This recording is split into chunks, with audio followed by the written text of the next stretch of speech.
मैं महेश कुमार पालीवाल, सहायक आचार्य रसायन विज्ञान, राजकीय कन्या महाविद्यालय चोमू। बच्चों, आज हम द्वितीय वर्ष का नया टर्म कर रहे हैं जिसका नाम है रासायनिक साम्य, केमिकल इक्विलिब्रियम। हम रासायनिक साम्य के बारे में पढ़ेंगे और ये थर्ड यूनिट है और इसमें हमेशा एक क्वेश्चन पूछा जाता है। तो देखिए, रासायनिक साम्य क्या होता है। रासायनिक साम्य से पहले हमारे को ये जानना पड़ेगा कि जो रासायनिक अभिक्रियाएं हैं वो कितने प्रकार की होती हैं। तो सामान्यतः हम ये मानते हैं कि रासायनिक अभिक्रियाएं प्रमुख रूप से दो प्रकार से संपन्न होती हैं। पहली अनुत्क्रमणीय अभिक्रियाएं या इरिवर्सिबल रिएक्शन। जैसा आपको पता है, नाम से ही है कि जब कोई क्रियाकारक किन्हीं विशेष परिस्थितियों में किसी उत्पाद में परिवर्तित हो, लेकिन उनसे मिलती जुलती परिस्थितियों में उत्पाद से वापस क्रियाकारक न प्राप्त किया जा सके, ऐसी अभिक्रियाओं को अनुत्क्रमणीय अभिक्रियाएं कहा जाता है। या ऐसी अभिक्रियाएं जो केवल एक ही दिशा में संपन्न होती हैं, वे अभिक्रियाएं जो हैं वो अनुत्क्रमणीय अभिक्रियाएं कहलाती हैं, इरिवर्सिबल रिएक्शन कहलाती हैं।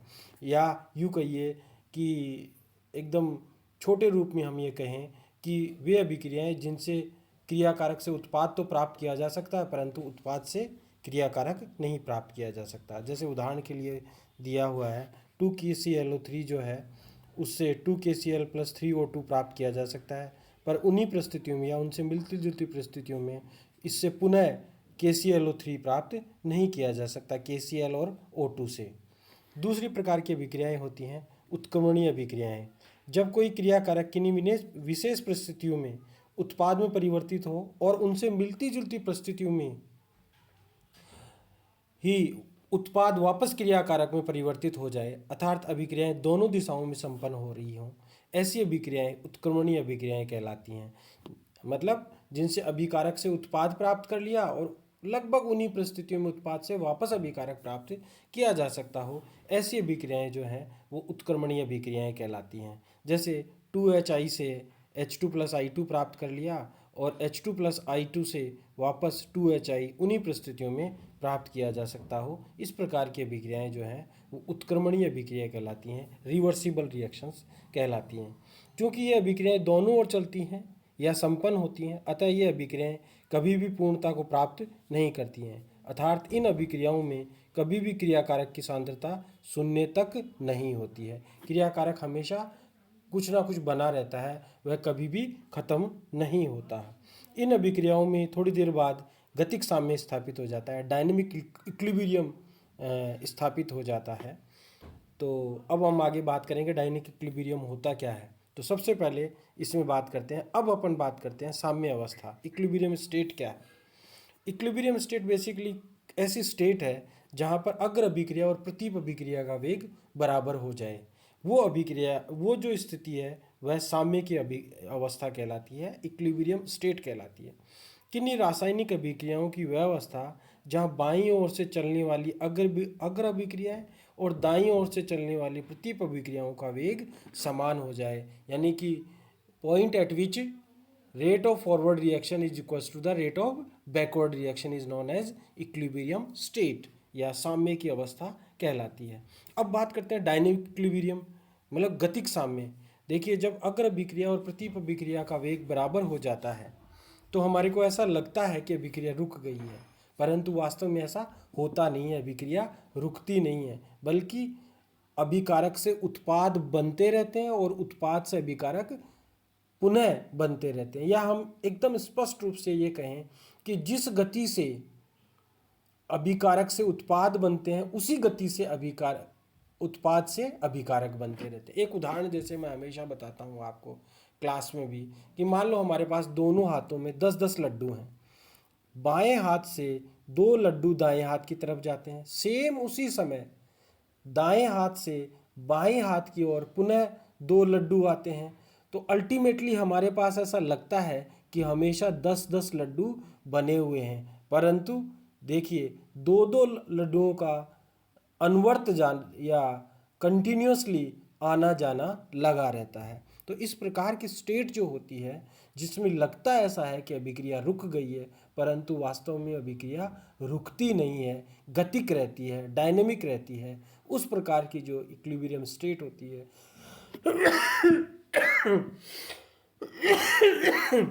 वो गतिक साम्य की अवस्था कहलाती है।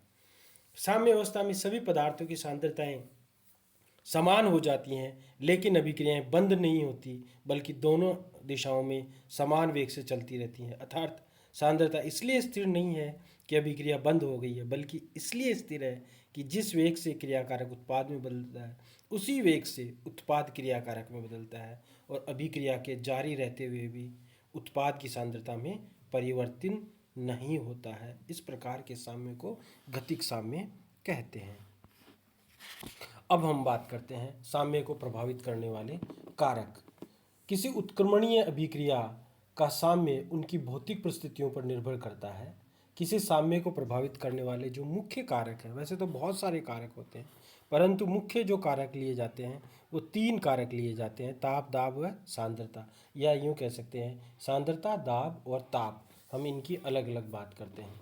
जैसा आप जानते हो कि लॉ ऑफ मास एक्शन या फिर किसी अभिक्रिया के लिए वेग नियम जो ये कहता है, क्या कहता है कि किसी भी रासायनिक अभिक्रिया का वेग उसके अभिकारकों की सांद्रता के गुणनफल के समानुपाती होता है।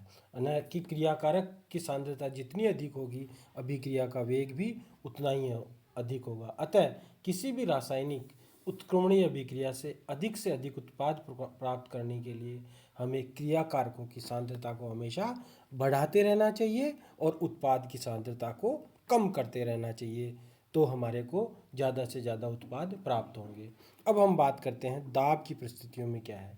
दाब का प्रभाव मुख्यतः गैस अभिक्रियाओं पर ही पड़ता है, और वह भी ऐसी गैसीय अभिक्रियाएं जिनमें क्रियाकारक व उत्पाद के अणुओं की संख्या में अंतर हो। अब देखिए, वे अभिक्रियाएं जिनमें क्रियाकारक से उत्पाद बनने में अणुओं की संख्या कम हो रही हो, उन अभिक्रियाओं में उत्पाद को अधिक प्राप्त करने के लिए हमारे को दाब बढ़ाना चाहिए। जैसे N2+3H2 से 2NH3 बन रहा है, यानी कि उत्पाद के तो 2 मोल हैं और अभिकारक के 4 मोल हैं, तो उत्पाद के मोलों की संख्या कम हो रही है, तो हमारे को इसमें उत्पाद अधिक प्राप्त करने के लिए दाब को बढ़ाना पड़ेगा। फिर आती हैं वे अभिक्रियाएं जिनमें क्रियाकारक से उत्पाद बनने की संख्या अधिक हो रही हो, अणुओं की संख्या अधिक हो रही हो। उन अभिक्रियाओं में उत्पाद को अधिक प्राप्त करने के लिए दाब को कम करना चाहिए। जैसे हमारे पास PCl5 से PCl3+Cl2 बन रहा है, जिसमें उत्पाद के तो 2 अणु हैं और अभिकारक के 1 अणु हैं। तो हमारे को ऐसी अभिक्रियाओं में उत्पाद को अधिक प्राप्त करने के लिए दाब को हमेशा कम रखना पड़ेगा, तो तब हमारे को उत्पाद अधिक प्राप्त होगा।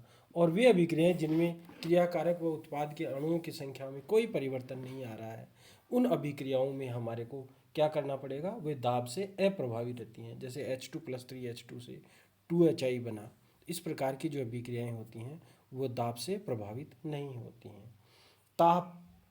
ताप जो है, वैसे तो सामान्य अभिक्रिया के लिए हम यूँ कहते हैं कि ताप बढ़ाने से अभिक्रिया का वेग बढ़ जाता है, परंतु हम जानते हैं 2 प्रकार की अभिक्रियाएं होती हैं, एक तो ऊष्माक्षेपीय अभिक्रियाएं और एक ऊष्मा शोषी अभिक्रियाएं। तो ऊष्माक्षेपीय अभिक्रियाओं से उत्पाद की अधिकतम मात्रा प्राप्त करने के लिए अभिक्रिया मिश्रण का ताप उच्च नहीं होना चाहिए, उसमें ताप हमेशा कम होना चाहिए। इसके विपरीत यदि ऊष्मा शोषी अभिक्रिया है, तो ऊष्मा शोषी में उत्पाद को अधिक प्राप्त करने के लिए हमारे को अभिक्रिया मिश्रण का ताप हमेशा उच्च रखना चाहिए, जिससे हमारे को उत्पाद अधिक प्राप्त हो सके। अब हम नेक्स्ट टॉपिक पढ़ते हैं इसका, द्रव्यानुपाती का नियम। द्रव्यानुपाती का नियम क्या होता है? Law of mass action. देखिए, ये दिया गया गुलबर्ग और वागे द्वारा। किसके द्वारा दिया गया? गुलबर्ग और वागे द्वारा। क्यों दिया गया? किस लिए दिया गया? रासायनिक साम्य के संबंध में दिया गया। रासायनिक साम्य के बारे में बताने के लिए ये जो है नियम दिया गया। अब ये नियम क्या है? इसके अनुसार ये क्या नियम है? किसी अभिक्रिया का वेग उसके क्रियाकारकों के सक्रिय द्रव्यमानों के गुणनफल के समानुपाती होता है। तो हमारे को अब सक्रिय द्रव्यमान पता करना चाहिए कि सक्रिय द्रव्यमान क्या होता है। ये पहले भी आप पढ़ चुके हो, इसलिए मैं इसको थोड़ा बहुत ज़्यादा इस पर एम्फेसाइज नहीं करेंगे, थोड़ा सा अपन ध्यान से पढ़ लेंगे इसको। सक्रिय द्रव्यमान क्या होता है, या सक्रिय द्रव्यमान का अपन मोलरता से लेते हैं और मोलरता को अपन मोलर सांद्रता लेते हैं। और मोलर सांद्रता क्या होती है, 1 लीटर आयतन में विद्यमान पदार्थ के मोलों की संख्या, या यूं कहिए कि हमारे पास अगर 1 लीटर विलियन है, 1 लीटर आयतन का विलियन है, तो उसमें विलय के कितने मोल घुले हुए हैं, तो वह उसकी मोलर सांद्रता या मोलरता कहलाती है। अब मोलों की संख्या क्या होती है, आप जानते हो कि वेट अपॉन मॉलिक्यूलर वेट सामान्यतः अपन यूँ कहते हैं कि मोलों की संख्या कहलाती है, या उसके ग्रामों में मात्रा, या विलय के ग्रामों में मात्रा और विलय का आणविक द्रव्यमान, small w upon capital M से हम इसको रिप्रेजेंट करते हैं। तो किसी पदार्थ का सक्रिय द्रव्यमान यानी मोलरता जो हो जाएगी मोलों की संख्या बटावा कुल आयतन लीटर में, तो हमारे पास हो जाएगा W/M into V in litre. ये हमारे पास फॉर्मूला आ जाएगा, ठीक है। किसी अभिक्रिया के वेग से तात्पर्य है कि उसके क्रियाकारकों की सांद्रता का इकाई समय में परिवर्तन होना। यथार्थ वेग जो होता है वो किसी क्रियाकारक की सांद्रता में परिवर्तन बटावा परिवर्तन में लगा समय जो है वो अभिक्रिया का वेग कहलाता है। अब एक उदाहरण लेते हैं। यहाँ पर हम एक सामान्य अभिक्रिया को निम्न प्रकार से प्रदर्शित कर सकते हैं, A+B और इससे उत्पाद C+D बनता है। तो द्रव्यानुपाती के नियम के अनुसार अग अभिक्रिया का जो वेग होगा वह A व B की सांद्रताओं के गुणनफल के समानुपाती होगा। तो हमने लिख दिया यहाँ पर अग अभिक्रिया का वेग जो है वो समानुपाती A की सांद्रता गुणा B की सांद्रता। ये जो बड़ा ब्रैकेट है वो मैं पहले भी बता चुका हूँ आपको बहुत बार, ये सक्रिय द्रव्यमान या मोलर सांद्रता को बताता है। मोलर सांद्रता को बताने के लिए बड़े ब्रैकेट को उपयोग में लिया जा सकता है। तो इसके बराबर हो जाएगा KF इंटू A की सांद्रता गुणा B की मोलर सांद्रता, या A की मोलर सांद्रता गुणा B की मोलर सांद्रता। इसी प्रकार से प्रतीप अभिक्रिया के लिए जो वेग हो जाएगा वो C और D की मोलर सांद्रताओं के गुणनफल के समानुपाती होगा। और इसको हम बराबर का निशान, समानुपाती का निशान लगाते हैं तो बराबर हमारे पास एक कांस्टेंट लिखते हैं जिसको KB लिखा गया है। KB गुणा C की मोलर सांद्रता गुणा D की मोलर सांद्रता, जहाँ F जो है वो फॉरवर्ड रिएक्शन के लिए यूज हुआ है और B जो है वो बैकवर्ड रिएक्शन के लिए यूज हुआ है। जहाँ KF और KB जो है वो क्रमशः अग्रिम व प्रतीप अभिक्रियाओं के लिए वेग स्थिरांक है।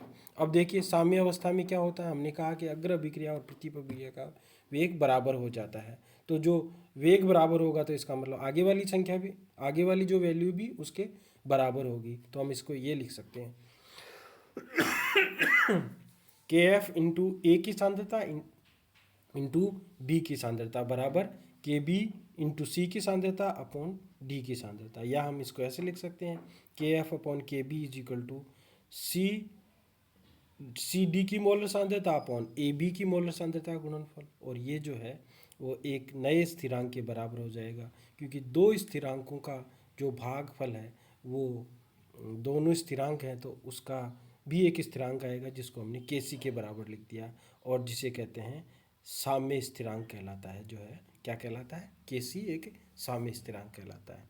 यदि अभिक्रिया में क्रियाकारक व उत्पाद के अणुओं की संख्या अधिक हो, जैसे 2A+B उससे 3C+D बना, तो इसके लिए साम्य स्थिरांक हो जाएगा KC बराबर C⁻³ into D⁻1 upon A⁻2 B⁻1।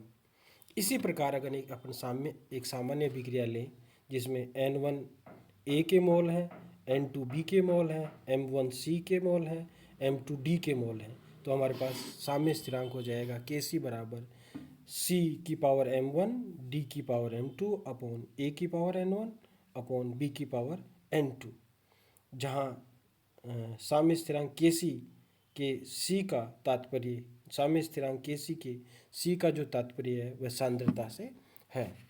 इस प्रकार से अपन इसको बता सकते हैं।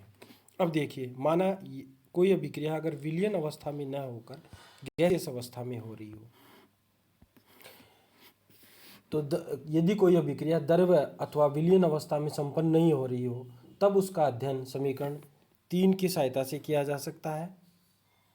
लेकिन यदि कोई अभिक्रिया गैसीय अवस्था में संपन्न हो रही हो तो अभिकारकों व उत्पादों की सांद्रता को उनके आंशिक दाब दाब के रूप में व्यक्त किया जाता है और इन गैसीय अभिक्रियाओं में साम्य स्थिरांक को Kp के रूप में प्रदर्शित किया जाता है। Kp जो है Kp में जो P का तात्पर्य दाब से है, अतः एक सामान्य अभिक्रिया के लिए Kp जो हो जाएगा Pc की पावर m1 इंटू Pd की पावर m2 अपॉन Pa की पावर n1 इंटू Pb की पावर n2। हमने सिर्फ सांद्रता की जगह आंशिक दाब रखा है, जहाँ पर Pa, Pb, Pc व Pd क्रमशः A, B, C व D के आंशिक दाब है तथा n1, n2, m1 तथा m2 अभिक्रिया की स्टाइकियोमेट्री या स्टाइकोमितीय समीकरण में क्रमशः A, B, C व D के अणुओं की संख्या है। किसी अभिक्रिया को संतुलित समीकरण को स्टाइकोमेट्रिक समीकरण कहते हैं। आपको ये ध्यान रखना चाहिए। अब देखिए साम्य स्थिरांक Kc व Kp का परिणाम जो है वो मैग्नीट्यूड जो है वो क्या बताता है, मैग्नीट्यूड ऑफ इक्विलिब्रियम कांस्टेंट क्या बताता है। यदि किसी Kp व Kc का मान अधिक है तो इसका मतलब अभिकारक से उत्पाद अधिक बन रहे हैं, सिंपल सी बात है। और Kc और Kp का मान अगर कम है तो हम ये निष्कर्ष निकाल सकते हैं कि हमारे पास जो है उत्पाद की मात्रा कम बन रही है। तो ये सिंपल सा एक फॉर्मूला है, इस प्रकार से अपन इसको बता सकते हैं। यदि किसी अभिक्रिया के लिए साम्य स्थिरांक का मान अधिक है तो हम ये निष्कर्ष निकलता है कि साम्य अवस्था में उसके उत्पादों की सांद्रता अधिक है, अर्थात यह अभिक्रिया अधिक सफलतापूर्वक संपन्न हो सकती है।